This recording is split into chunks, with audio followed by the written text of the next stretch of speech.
की महेश कोठारेंना सांगितलं पाहिजे, खरं तर झपाटलेला 2 हा चित्रपट महेश मांजरेकर वरती काढावा त्यांनी. खरंच झपाटलेला आहे तो. म्हणजे तो कधीही भेटला तरी पण कोणत्या ना कुठच्या चित्रपटाच्या स्टोरीबद्दल एक वेगळाच विचार घेऊन येतो. मागे तो कुठला चित्रपट आपला वेडा मराठे वीर दौडले साथ, जे पाहतो ते भव्य पाहतो. म्हणजे आमच्यामधला एक अत्यंत कॉमन गोष्ट अशी आहे की आम्ही दोघेही ज्या गोष्टी पाहतो त्या भव्य पाहतो.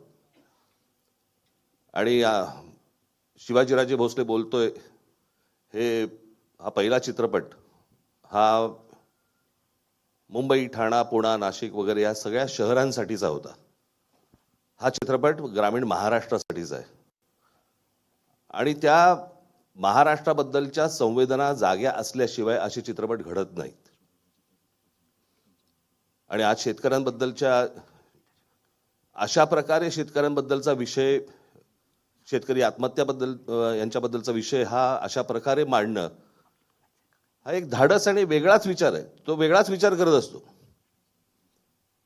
आणि हेच त्याचं आत्ताचं ट्रेलर पाहून आपल्याला सर्वांनाच कळलेलं असेल, समजलेलं असेल. मी दरवेळेला मागे पण म्हटलं होतं की हिंदी चित्रपट सृष्टीमधले यश चोपडा तसे मराठी चित्रपट सृष्टीमधले महेश मांजरेकर एवढं निश्चित आहे.